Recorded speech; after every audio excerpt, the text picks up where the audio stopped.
प्रिय साथियों नमस्कार।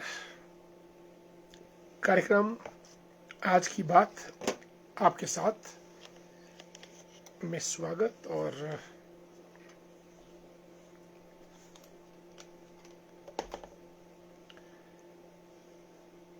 कार्यक्रम में दोस्तों हम आज आपको मालूम है 11 दिसंबर का दिन है और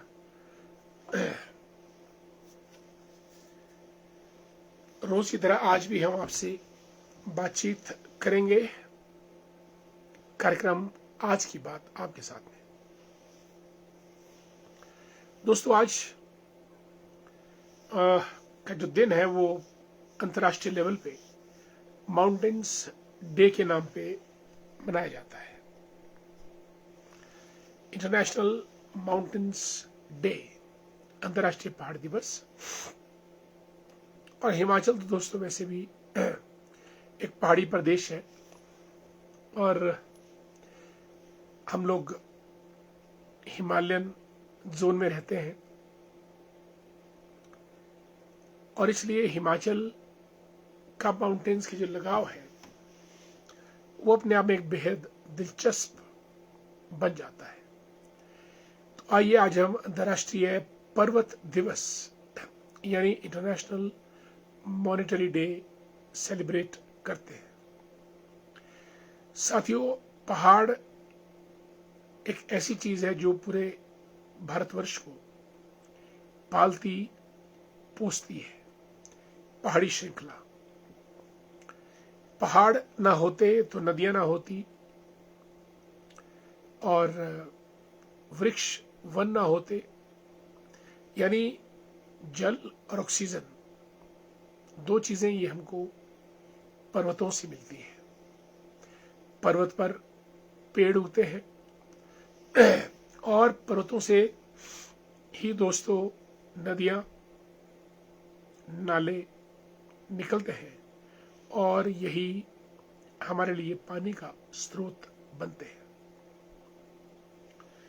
और जब ईश्वर को ये लगा कि दुनिया में पानी पहुंचाना है, कैसे पहुंचाया जाएगा, तो नदियों की कल्पना, नालों की कल्पना, झरनों की कल्पना की गई। लेकिन सवाल ये था कि पूरे वर्ष उन नदी नालों झीलों में पानी किस प्रकार से रहेगा। तो ईश्वर ने डिजाइन बनाया कि पर्वतों को बनाते हैं, ऊंचे ऊंचे माउंटेन्स, बड़ी बड़ी पर्वत श्रृंखलाएं, और वहां में बर्फ बिखेर देते हैं। और जब बर्फ बिखेर देते हैं तो बर्फ पूरे साल उन ऊंचे पहाड़ों पर फैली रहती है, जमी रहती है।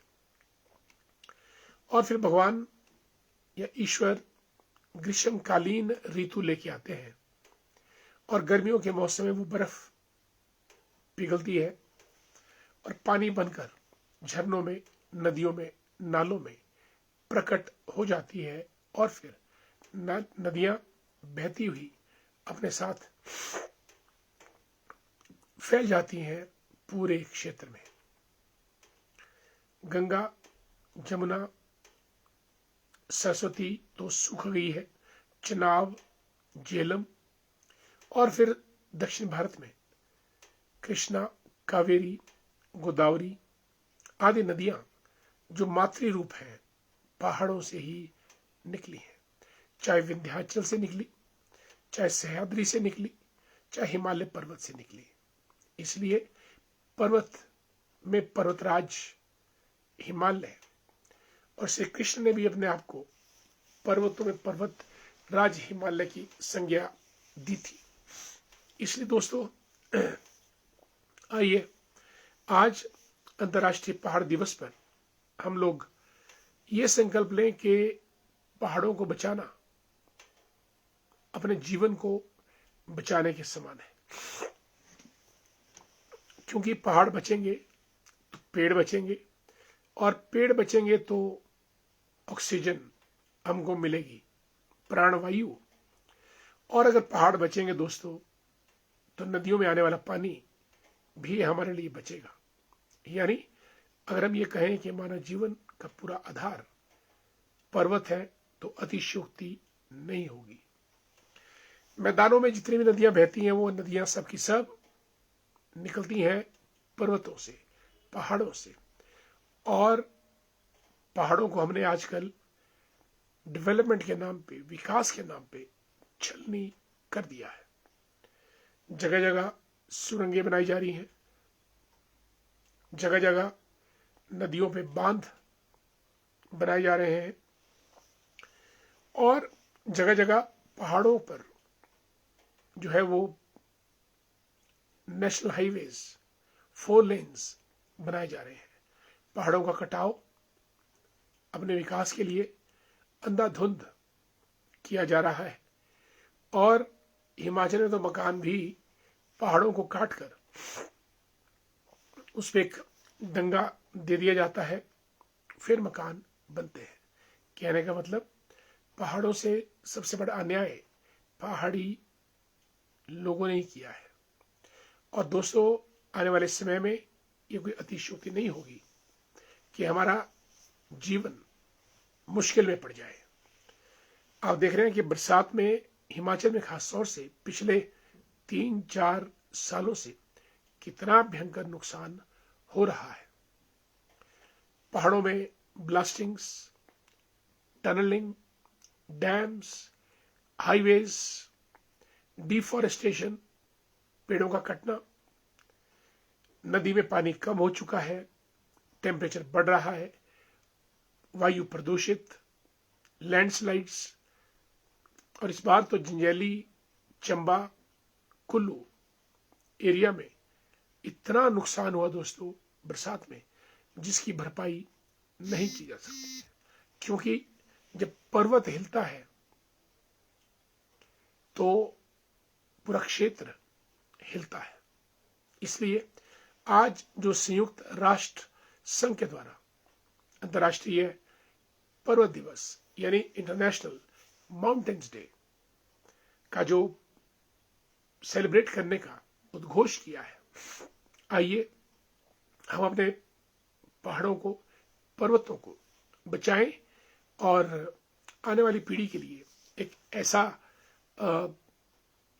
पर्यावरण छोड़ें उनके लिए जिसमें वे लोग जी पाए, सांस ले पाए और समग्र रूप से जीवन का आनंद ले सके। इसलिए आज अंतर्राष्ट्रीय पर्वत दिवस की सभी दोस्तों को, साथियों को, श्रोताओं को, दर्शकों को हार्दिक बधाई और शुभकामनाएं। आइए let's save mountains for future generation. अन्यथा ये पहाड़ ही हमको गटक लेंगे। इसलिए पहाड़ों को बचाइएगा, उनका संवर्धन कीजिएगा और उनका ख्याल रखिएगा। पहाड़ के सीने पर जख्म नहीं होने चाहिए।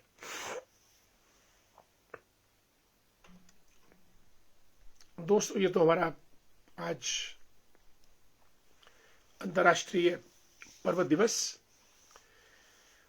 मंडी में कांग्रेस की जबरदस्त रैली हुई पडल के मैदान में। कुछ कुर्सियां भरी, कुछ कुर्सियां खाली। कुछ उप मुख्यमंत्री तेज तरार शब्दों में बोले, इसको ठीक कर दो, उसको ठीक कर दो। और फिर मुख्यमंत्री बोले, हमने जो कहा पूरा करेंगे, हमने जो कहा हम पूरा कर रहे हैं।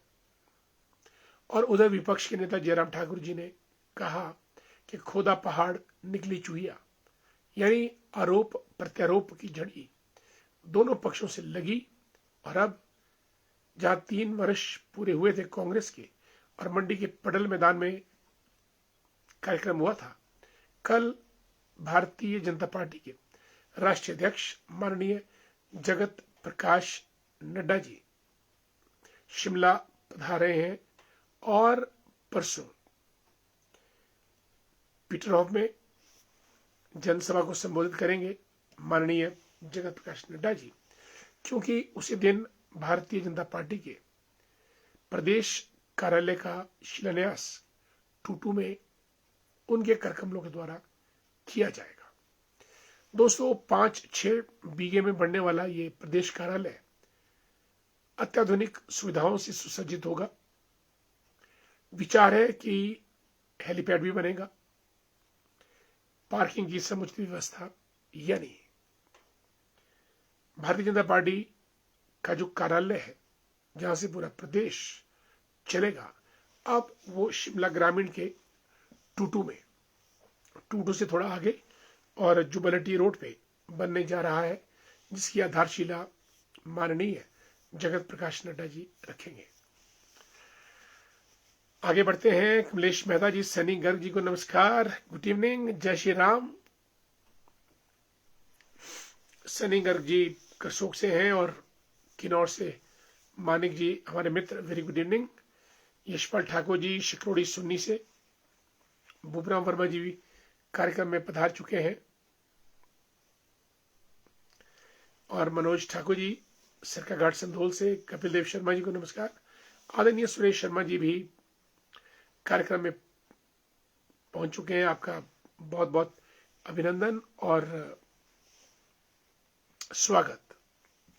भारतीय जनता पार्टी के प्रखर संगठन करता है और मंडी संसदीय क्षेत्र के प्रभारी, और अमित वर्मा जी हमारे भारतीय जनता पार्टी के इलेक्टेड काउंसलर सुन्नी नगर परिषद में, और घेणी से सीमा वर्मा जी जुड़ी हैं हमारे साथ। सीमा जी नमस्कार, कैसी हैं आप? आज बिटिया रानी के साथ आपकी तस्वीर बहुत सुंदर थी और बिटिया को बहुत बहुत आशीर्वाद। आदरणीय हेतराम शर्मा जी नमस्कार, कैसे हैं आप? स्वागत है आपका। और रणधीर जसवाल जी भी कार्यक्रम में रामपुर से पधार चुके हैं, और रामपुर से केवलम बुशहरी जी, मनोज ठाकुर जी सरकाघाट से, और जगदीश शर्मा जी भी धामी से जुड़ चुके हैं। कोटगढ़ से मोनिका भारद्वाज, जय श्री राम। नरेश ठाकुर जी हमारे मित्र, स्वागत है आपका कार्यक्रम में। और रीता भारद्वाज जी जुड़ी हैं। रीता जी नमस्कार, कैसी हैं आप? हमारी भारतीय जनता पार्टी की नेत्री हैं और शीलगांव शोगी से ताल्लुक रखती हैं। और इसी बीच योगेश्वरी वर्मा जी जो प्रिंसिपल है हमारी राघव पब्लिक स्कूल की, सुन्नी घेणी से जुड़ी हैं और 3 स्कूलों का सफलतापूर्वक संचालन कर रही है। ग्रेट एजुकेशनिस्ट योगेश चंद जी भी कार्यक्रम में आ चुके हैं। हमारे नंदलाल भंडारी जी लेक्चरर द्रोड़ा स्कूल में, प्रमोद कुमार जी, राजेंद्र सिंह वर्मा जी को नमस्कार, जय श्री राम। प्रमार सिंह वर्मा जी हरिओम, मोनिका भारद्वाज को नमस्कार, धैर्य Bhandari the great, good evening. और दीवान वर्मा जी भी कार्यक्रम में शिरकत कर रहे हैं। नमस्कार विनोद वर्मा जी, गुड इवनिंग। पुष्पा देवी जी को भी नमस्कार, बहुत दिनों के बाद। पुष्पा जी कैसी हैं आप?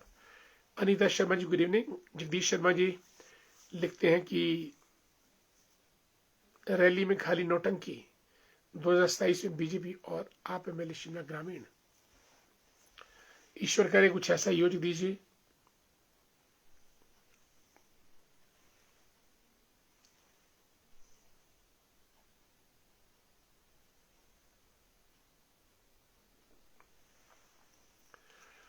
हरपाल रिंकू सैन जी लिखते हैं, ठियोग और ग्रामीण शिमला आपका बस मेहनत, धन्यवाद, थैंक सो मच। जय सिंह ठाकुर जी, छायल सिंह चौहान साहब को नमस्कार। अमित नामटा जी भी जुड़े हैं कार्यक्रम में। सभी बंधुओं का, दोस्तों का हार्दिक स्वागत और नमस्कार।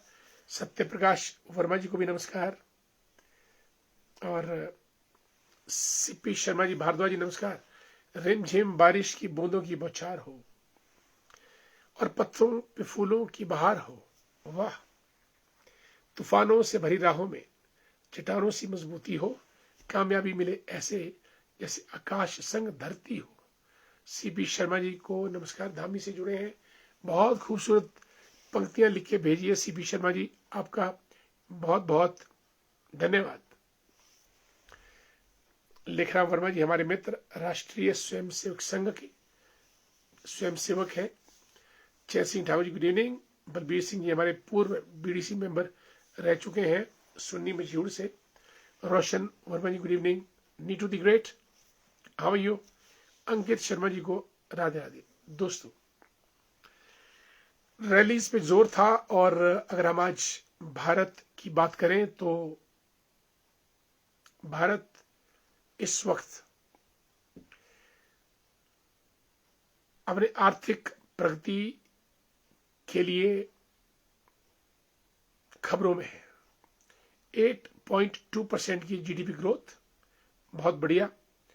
और मैन्युफैक्चरिंग सेक्टर हमारा बढ़ रहा है, एम्प्लॉयमेंट जनरेशन हो रही है और एंटरप्रेन्योरशिप के द्वारा उद्योग धंधे भी देश में चल रहे हैं।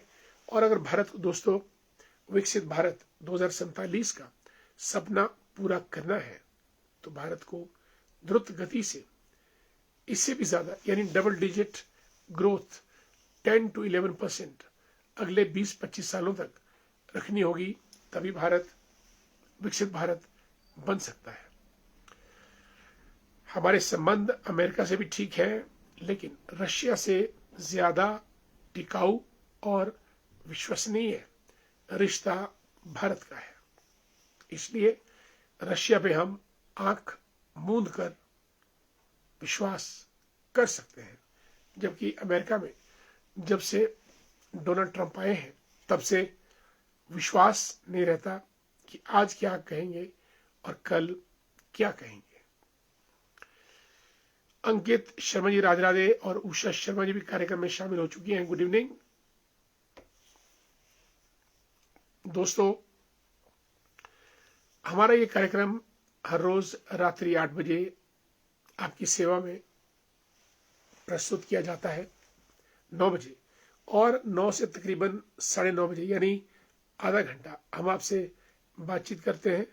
और इसी बीच आप लोग भी हमसे जुड़ते हैं और अपनी बातें, अपने कमेंट्स, अपने व्यू पॉइंट्स हम तक भेजते हैं, जिनका हम एनालिसिस इस अपने कार्यक्रम में करते हैं। दोस्तों, देश के अंदर आजकल स्पेशल इन्वेस्टिगेटिव रिव्यू चल रहा है, जिसको आप सर कहकर पुकारते हैं। इलेक्शन कमीशन का ये रिव्यू चल रहा है बोगस वोटर्स को बाहर करने के लिए।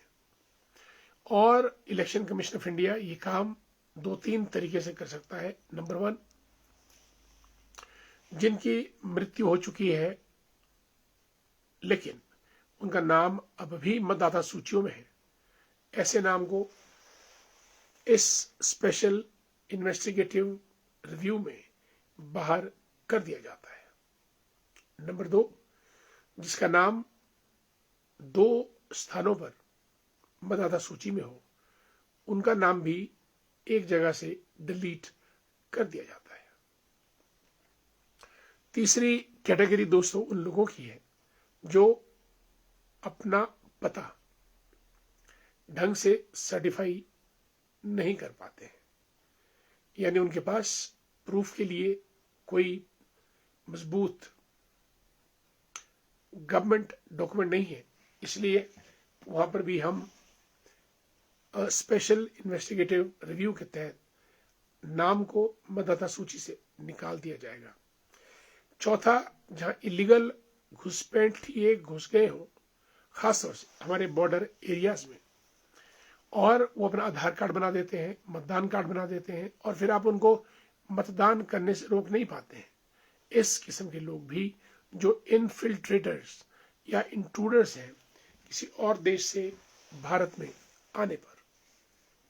दोस्तों, election commission of India in 4 स्थितियों में आपका नाम मतदाता सूची से या तो डिलीट कर देगा या फिर स्थानांतरित कर देगा, जहां पर ये ठीक बैठता है। कांग्रेस और भाजपा के बीच इस बात पे तनातनी। कांग्रेस ने वोट चोर का नारा बुलंद किया है, जो कि एक खोखला नारा है, क्योंकि इलेक्शन कमीशन ऑफ इंडिया की क्रिया प्रणाली से आप टेम्परिंग नहीं कर पाते हैं। और वही चीज मतदाता सूची पे भी है। इसी बीच हमारे मित्र तेज प्रताप शंकर जी जुड़े हैं खडनोल परगना चौथा से। नमस्कार तेज प्रताप जी, कैसे हैं आप?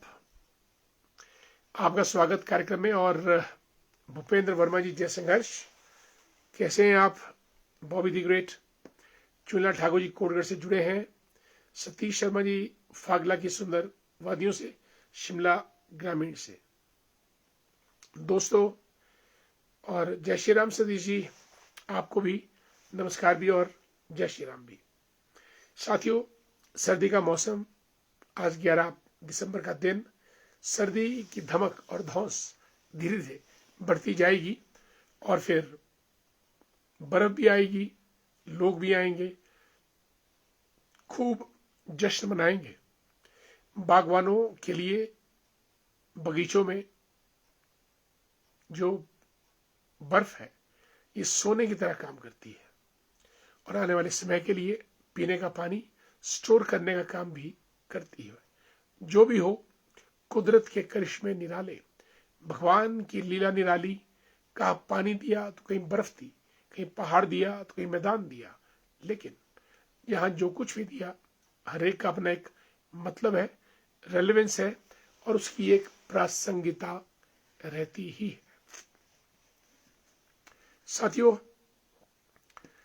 कार्यक्रम आज की बात आपके साथ में हमने बहुत सी बातें आपके साथ की।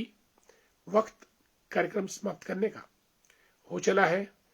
आपसे हम कल फिर और मुलाकात करेंगे, ठीक रात्रि 9 बजे। आप जरूर आइएगा और अपने साथ 1 या 2 संगी साथियों को भी कहिएगा कि अपना नेट मोबाइल ऑन करके कार्यक्रम में जुड़े, क्योंकि दीप से दीप जब जलाएंगे तो दीपमाला बनेगी। और एक बात और दोस्तों, हमारे इस कार्यक्रम को आप या तो शेयर कीजिएगा, कमेंट भी कर सकते हैं, या फिर लाइक जरूर कीजिएगा। हो सके तो शेयर कीजिएगा। इन्हीं शब्दों के साथ आज की बात आपके साथ यहीं समाप्त। कल फिर और कार्यक्रम शुरू करेंगे और आपका हमको इंतजार रहेगा। तब तक के लिए नमस्कार, जय हिंद, जय भारत।